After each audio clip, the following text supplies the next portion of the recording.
या व्यक्तीचे पूर्ण आयुष्य गरिबीत गेले. लास्टला माहीत झाले, की हा एक अरबपतीचा मुलगा आहे. बघा एका रात्री हा हॉस्पिटलमध्ये खूप जणांचे बाळ जन्म घेत होते. हॉस्पिटलमध्ये 2 मुलं झाले. आता एकदम नवीन जन्मलेले बाळ थोडे सेम दिसतात, तर नर्सने ठेवण्यात चुकी केली. म्हणजेच अदलाबदली झाली. आता श्रीमंताचा मुलगा गरीब कुटुंबाकडे गेला व गरिबाचा मुलगा श्रीमंताकडे आला. एक मुलगा घरी मर्सिडीजमध्ये गेला. आपले पूर्ण लहानपण चांदीच्या ताटात चमच्याने खाल्ले व दुसऱ्या मुलाला जुन्या ब्लँकेटमध्ये गुंडाळून एक कुटुंब बसमध्ये बसवून घरी घेऊन गेले. एक असे घर जिथे रात्रीचे जेवण जरी भेटले तरी ते खूप मोठे झाले.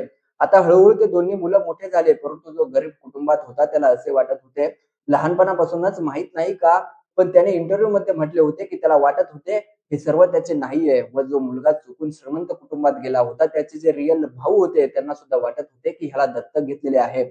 असे त्यांना फील होत होते व असेच एके दिवशी मजाक-मजाकमध्ये डीएनए टेस्ट झाली. तेव्हा माहीत झाले, की जो मुलगा श्रीमंत कुटुंबात तो तर त्या कुटुंबातलाच नाहीये.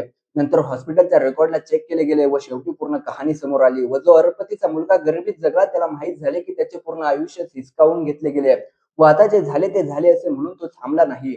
तर त्याने जपानच्या सॅन इकुकाई हॉस्पिटलवर कोर्टात केस केली. पुढे टोकियो डिस्ट्रिक्ट कोर्टाने हॉस्पिटलला त्या मुलाला भरपाई सुद्धा द्यायला सांगितली. 38 मिलियन जपानीज येन म्हणजे जवळ-जवळ 2 करोड 20 लाख रुपये. हॉस्पिटलचे नाव व ह्या घटनेची पूर्ण डिटेल वरती ह्या पेजमध्ये दिसेल.